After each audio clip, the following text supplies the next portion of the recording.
Perseteruan panas yang terjadi antara Medina Zain dengan selebgram Marisha Icha terus bergulir. Setelah sebelumnya Marisha Icha telah melaporkan Medina Zain ke Polda Metro Jaya, akhirnya Medina Zain pun mendatangi gedung Direktorat Reserse Kriminal Umum Polda Metro Jaya.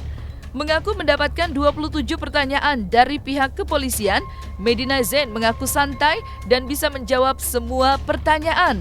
Medina Zain mengatakan bahwa dirinya telah melaporkan balik Marisha Icha ke polisi. Ya biasa aja. Ya biasa aja sih Mas. Saya tetap tenang aja. Tadi menjawab 27 pertanyaan dari penyidik. Dan semua juga saya sudah berikan bukti-bukti terlampir tadi ke penyidik dan nanti kita nunggu hasilnya aja. Nggak ada Mas.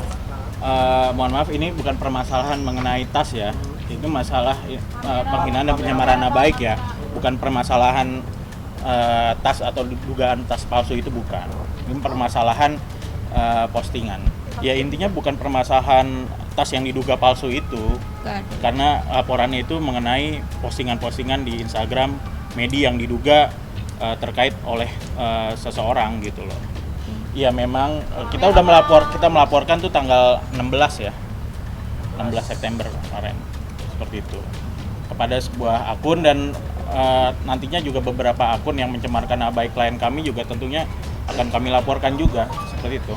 Ya tentunya kita tadinya membuktikan juga kan posting-postingan yang dilaporkan, tapi saya tidak mau membahas terlalu dini dan ini masih proses penyelidikan dan klarifikasi kan, undangan klarifikasi. Jadi kalau kemarin ada hal-hal yang beredar bahwa saudari Medina ini sudah naik ke sidik, ke penyidikan, itu ya saya juga patut dipertanyakan apa motifnya, karena ini masih proses klarifikasi, undangan klarifikasi dan masih tahap penyelidikan seperti itu. Kalau tertulisnya pasal 45 Undang-Undang 310 dan 311 KUHP ya, tentunya itu bisa dikaitkan di pasal 27 ayat 3, maksudnya 311. Mungkin kan kita juga melaporkan di pasal 27 ayat 3 Undang-Undang ITE ya, 311 Undang-Undang 27 ayat 3 19 tahun 2016 perubahan atas Undang-Undang Informasi dan Transaksi Elektronik 11 tahun 2008 pasal 27 ayat 3 kita melaporkan juga setiap orang yang dengan sengaja dan tanpa hak mendistribusikan atau mentransmisikan atau membuat dapat mudah diaksesnya suatu informasi atau dokumen elektronik yang berisi penghinaan dan pencemaran nama baik, seperti itu. Itu terkait postingan-postingan klien kami. Ya, kami juga tadi juga dilihat kan terkait postingan-postingan yang diduga dia merasa dicemarkan. Tapi kalau saya lihat tadi postingannya selalu juga tidak tertuju kepada seseorang gitu, karena kan ditutup wajahnya juga dan kita nggak tahu juga itu terkait siapa. Sudah diklarifikasi. Sudah diklarifikasi. Banyak diklarifikasinya, coba ya dicek. Dan ini laporan ini kepada saudari Medina klien kami ini bukan terkait tentang tas palsu atau apa, tidak. Ini terkait postingan, tapi dilaporkannya bukan terkait tas, masalah tas seperti itu.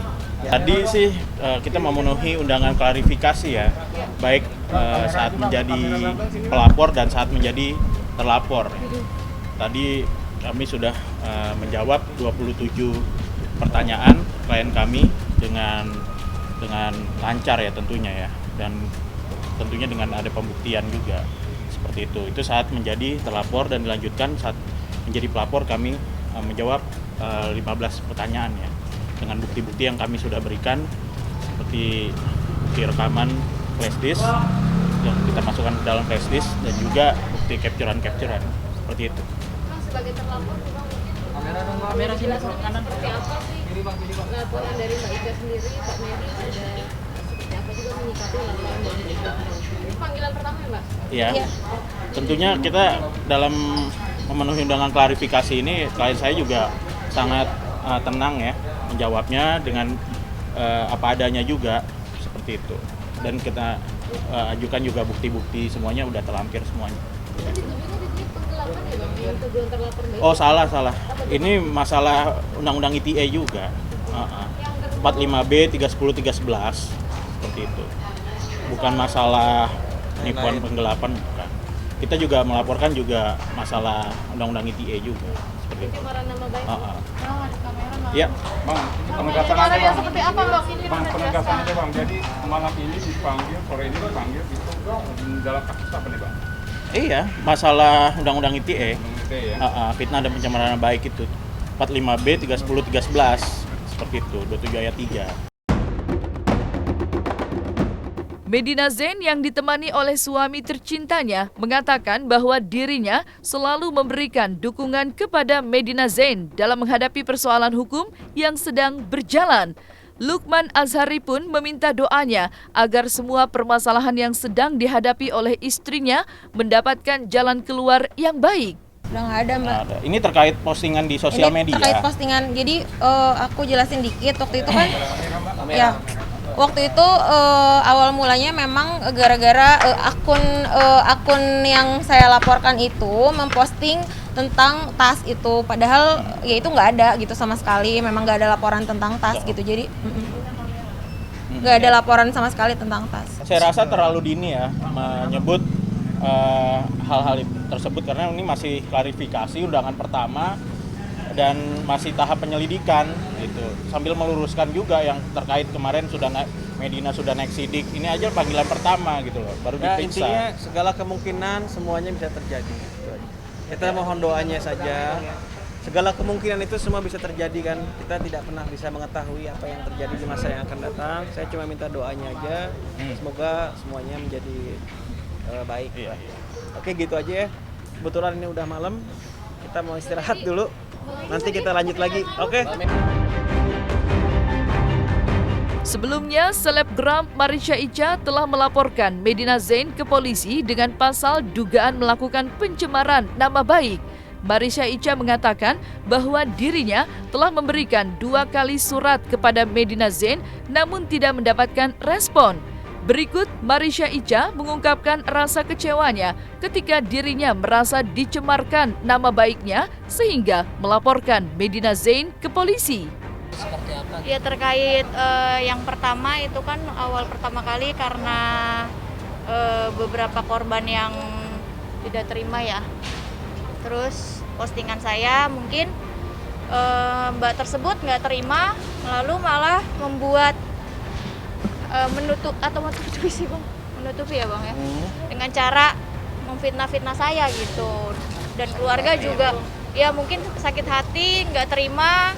Padahal kan juga korbannya juga sudah banyak, tapi dia menutupi permasalahan tersebut dengan cara memfitnah saya dan sudah merugikan saya dari pihak kantor, dari pihak keluarga, sampai membawa-bawa nama kakak saya, anak saya gitu, dengan bahasa-bahasa yang sangat mengerikan gitu. Iya, permasalahan pertama kan seperti yang awalnya mungkin tahu kalau sebelumnya saya ada permasalahan dengan MZ melalui media sosial juga, ada yang barang-barang yang dia berikan dan cek-cek yang dia berikan, bukti transfer yang dia berikan tapi tidak masuk-masuk gitu. Mungkin kan tidak terima dan pada akhirnya tidak terima kepada saya sehingga memfitnah, jadi panjang gitu dari unsur A ke unsur B, lalu kena ke saya, ke keluarga saya, bahkan ke anak dan kakak-kakak saya juga dihujat gitu kan. Jadi artinya jadinya sudah dari pasal A saya juga jadi melapor ke gimana bang? jadi gini, saya luruskan lagi. Jadi ini kaitannya adalah bukan terkait latar belakangnya. Yang kita laporkan hari ini adalah terkait pencemaran nama baik yang dilakukan MZ lewat Instagram, media sosial lainnya. Itu aja yang bisa kita jelasin. Dari kaitan yang pertama, tidak terima sehingga dengan cara menutupi, memfitnah saya sehingga kasus sebelumnya mau tertutup kali, mau kesampingkan, terus dia naikkan saya untuk menyemarkan nama baik saya gitu. Kasus ini bukan sebagai korban dari terduga MZ itu atas Ada kaitannya sih ya Bang ya? Ya, tapi kayak di sini kita laporkan kaitannya adalah pencemaran nama baik yang dilakukan oleh MZ. Iya. Bang, sebelum bikin laporan apakah udah Sudah, kita sudah kirim 2 kali surat tapi tidak direspon. Jadi sudah kirim 2 kali surat sama Marisa, tanggal 8 dan tanggal 10 suratnya sudah dikirim tapi tidak ada respon karena kan dalam melaporkan undang-undang ITE harus ada klarifikasi dulu dari pihak Pendida. Ya kan? Setelah itu karena tidak ada, akhirnya kita buat laporan polisi. Sekira itu dulu ya. Barang buktinya screenshot, tanda bukti bahwa kita sudah melakukan undangan.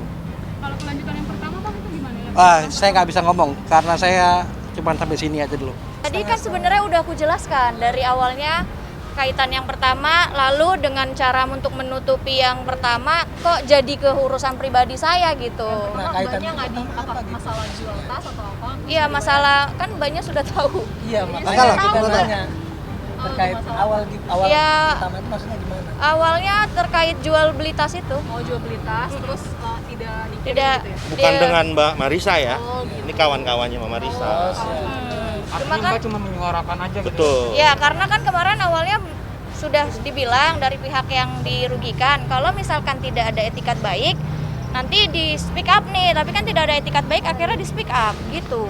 Disuruh diselesaikan. Itu aja awalnya, cuman berkembang nih kemana-mana. Berkembang gitu ya. Saya yang jadi malah terseret yang ke diserang. urusan pribadi saya, terserang ke keluarga, terserang ke anak-anak Itu gitu. ya. Jadinya Mbak, terakhir Mbak, lantas ketika MZ bilang bukan sebatas pansos, apa salah?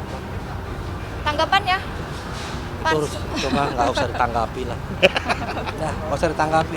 Mbak, nomor kalau pansos kan tujuannya Nomor mungkin- laporannya saya nggak bisa kasih foto, yang jelas nomor laporannya LPB 4517 /9 2021 SPKT Polda Metro Jaya tanggal 13 September 2021. pasalnya Pasalnya 310, 311 KUHP dan atau 27 ayat 3, 45 ayat 45 Undang-Undang